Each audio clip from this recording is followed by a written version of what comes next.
I just want to add quickly. Man's editing this shit. Ain't much to edit, but I'm hearing this noise. I'm not recording this again, so my bad. You're gonna have to put up with that noise. Some static noise. I think with my phone near the mic. Fuck knows. I'll work it out, but you have to put out with it for this video. I'm not lying. Right. So basically, this is like when you get into trading, like you're looking at Forex. You're not looking at futures. No one really talks about futures, but personally, and a lot of other traders, they get into Forex because you hear it all the time, everywhere.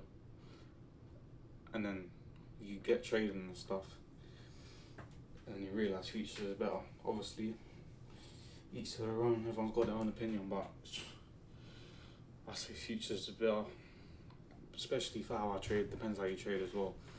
Because with prop firms and stuff, certain trading styles don't really work. But yeah, if you're going to be learning from me, you're going to learn my strategy. I didn't create a strategy, but the strategy that I use. And futures is perfect for it, especially the prop firms, but we'll get to that later. But yeah. So, Forex, you got pips in it. So, when you're looking at GBP versus USD, you'll see this on your screen, like here. This is different because this is futures. But these numbers on the side of your trading view screen is this, yeah? So these are your pips. The second number in. That, yeah, you can see it for yourself. This is 1 pip, 20 pips. See what I'm saying? 1 pip, 10 pip, 100 pip, 1,000 pips, 10,000 pips. That's how you can sort of measure how much price is moving. Now,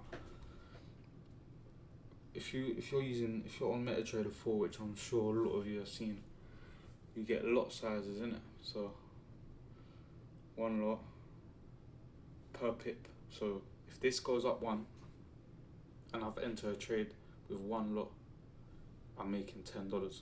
Or let's say I'm entering a buy and I want to put a stop loss and I only want to risk $100, yeah?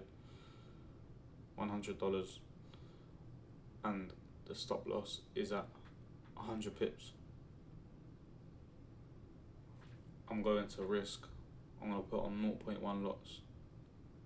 Do you get what I'm saying? Because it's 100 pips, I want to risk $100. So I'm going to enter, the size of my trade is going to be 0.1 lot. So just as an example, let's say these are our pips. Let's pretend this is Forex. I want to risk 100. It's 100 pips. This is my stop loss here. I'm going to enter a trade. I'm going to be entering at 0.1 lots. So then if it comes down to here and it takes me out my trade, I have lost $100. Now, you're only going to be risking $100 if you have $10,000 in the account, because at the end of the day, you only really want to be risking 1%. Some people even risk 0.5% of the account because psychology and yeah. If you don't understand, yeah, you understand soon. But yeah, so now the take profit is whatever you want to make it, but can't be silly. Now that's that covered. That's Forex. If you're not sure on anything, leave a comment. I'm probably explaining this completely wrong. I ain't looked at this stuff since 5 years ago, so you get what I'm saying. But now futures, now people get put off by futures because they've got into Forex, they spent hours learning Forex, this and that, and then you got someone telling you to trade futures. It's just too much noise. You're thinking, fuck that, I've learned enough, this and that. Yeah. And even if you've already learned Forex, you're already profitable in Forex, you've been trading Forex, futures can still just put you off because there's just a lot of noise around it. Contracts and futures and E-mini, micros, this and that. gets confusing, but it's all just noise. You ain't got to pay attention to none of it. Futures is simply just Forex, but the stock market. When you're trading Forex and you're on Euro USD, you're betting that the price of the euro is going to be worth more compared to the dollar in, let's say, 10 minutes time. Yeah, same with futures. You're betting that the price of this index is going to be going up by whatever price in this amount of time, or you get what I'm saying. So Nasdaq, same as the S&P 500, you probably heard of the S&P 500. Nasdaq is an index of the 100 biggest, I might get this wrong, but I'm confident it's an index for the 100 biggest companies in the US. And the S&P 500, I think, is the same, but 500 are the biggest companies. That's a guess. I don't know. I don't trade the S&P 500. I don't try to learn about things I don't need. Depending, yeah, but yeah. So that's the index. It's just like Forex, brother. It's literally just like Forex. It's just says something different up here, and the numbers are a little bit different, and pips versus contracts are different. Now, so yeah, right. That's that. Now, like you have pips here, you have points and ticks. Now, see these numbers here. See the number before the full stop, decimal point, whatever you want to call it. These are contracts. See how it's only gone from 0 to 1 contract. Sorry, points. These are points. Yeah. Now these are ticks. The market, it's very easy because you can be very accurate with this, because Forex, it don't work like this. It's not as accurate, but you understand. So when you're watching the candle form, it only moves in these ticks. So price will not flow in between these levels. 75, 25, 0.25, 0.5, 0.75, and then back to 91 from 90, yeah? So price only moves on these levels, yeah? And there's 4 ticks to a point, because it's the quarters of the point. You get what I'm saying? The only difference between this bottom one and that top one is 1 point, aka 4 ticks, yeah? Because 1 tick is 1/4 of the point. I might be making it sound too complicated, but rewatch it, whatever. Go look at other videos. It's not hard.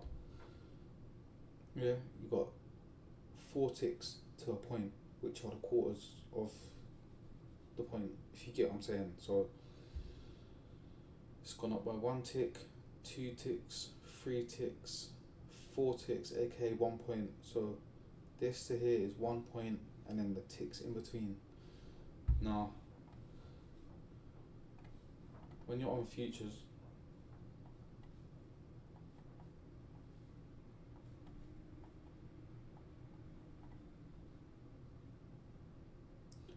this first number here, when you're looking at TradingView, I might be jumping the gun here. You need to download TradingView.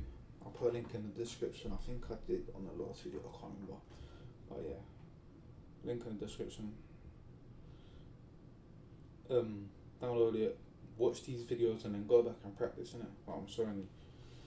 So here, 94.75. This is 94 points and 3 ticks. Yeah. Do you get what I'm saying? Notice how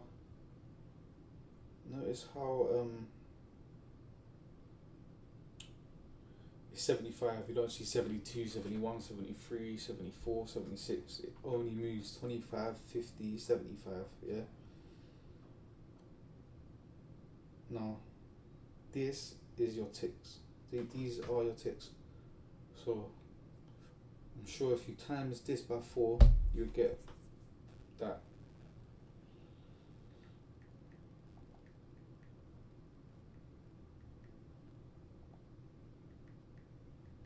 Yeah. If you times that, I had to double check that. If you times that by 4, It's that, because that's the total number of ticks. This is the points plus 0.75, which is 3 ticks. Now, if I want to enter a trade here, let's just keep it simple. Let's just 96 points. Yeah. If I want to buy now, let's say I have $100,000 account. Yeah. I'm gonna want to risk 1% of that account. So, and I need to enter this trade. I'm gonna put in. This is why trading on TradingView and using the certain prop firms that I use just makes life a whole lot easier, because you literally you work out where you want your stop loss, where you're gonna enter the trade, and where you're gonna put your take profit. Now, you have your ticks here. All you have to do, it does the maths for you. 384 ticks, aka 90 points, which is a very big stop loss, and you wouldn't be. Let me just. That's more like it.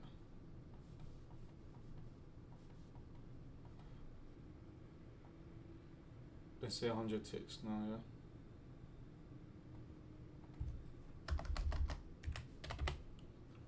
Now, 100 ticks, you want to risk $1,000, 1% of your account. You change the units, which this is the contracts. These are your contracts. Unit is your contract. Like lot sizes with Forex, these are your contracts.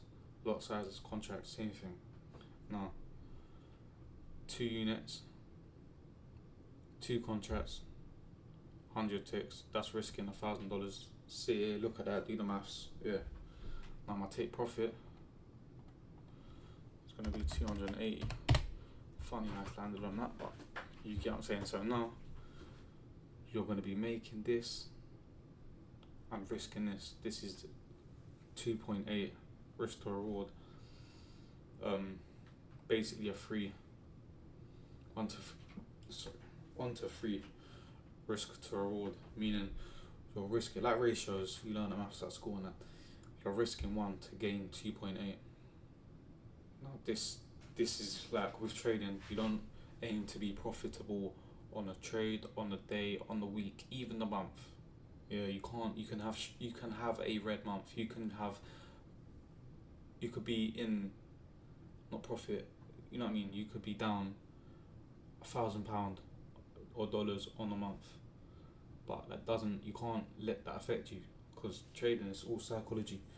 You aim to be profitable over the year or over the span of a quarter. Even then you can be negative, depending on what is going on in the world. You can be negative for a quarter, for them 3 months, but on the year you're going to be green, you're going to be profitable. So that's why you test your system, you have a plan, you have a set of rules you follow day to day, and you can't break those rules. When you're trading day to day, you don't aim to, I want to reach this profit target, I want to do this. You don't base or rate your own trading based on what you've made. You simply base how well you're doing on, did I follow my rules or not? Did I stick to my rules? If I said I'm going to do this, did I do that? Or did I see a possible trade, felt an emotion, got excited, and then let that cause me to make a trade and then lose money? No. You don't let your emotions dictate your decisions. You have to make decisions without letting your emotions get involved. Yeah, critical thinking. Have a plan, follow that plan. Now, where you have that plan, you can backtest. There's a thing called FX replay that I like to use. I don't really use it that much anymore, but you should always backtest. No matter how profitable you are, you should always backtest. Now, when you backtest, you learn out what your win rate is. Now, this is why, even if your win rate is 50% and you're losing half the trades that you're winning, you're still going to be profitable, because you're risking 1% to 2%, 2.8%. You get what I'm saying? Like,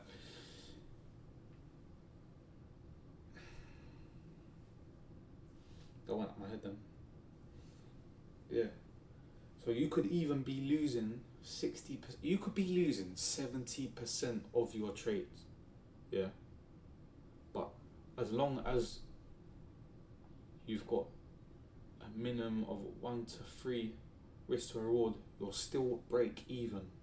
Yeah. So you could be losing a lot more trades than you're winning, but if you've got the right risk to reward and you're not, and if you're not trying to be greedy with it, because you will close parts of your trade along the way. You will see highs. Remember we talked about highs and lows. You will see certain highs on the left over here, and price will react to those levels. Now, you at these levels you can close partials, meaning you can close 25% of your position, 50%. You can close half, whatever. Now, you don't close your full position till this is hit. But if you're being greedy, price can come up. You can close half of your position. You get half of your money.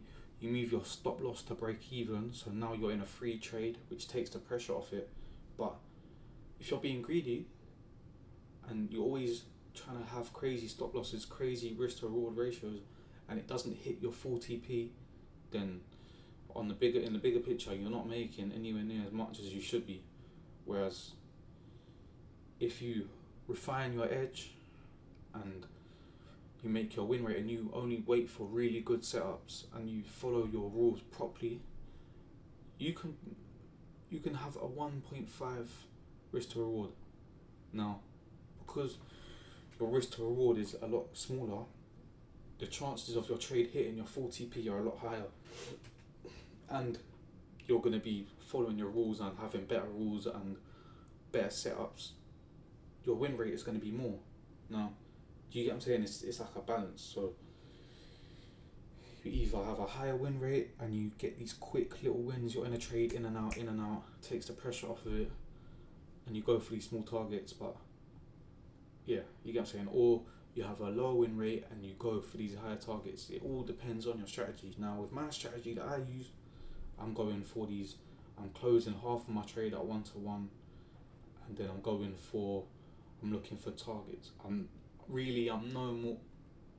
I try not to be any more than 2.5R, but if it's a really, really, really strong draw on liquidity, then I'm gonna go for the 3.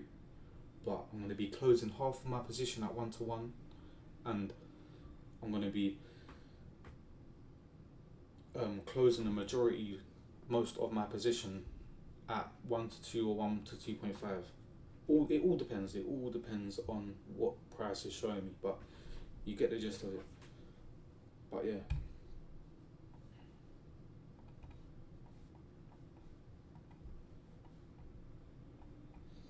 No, yeah.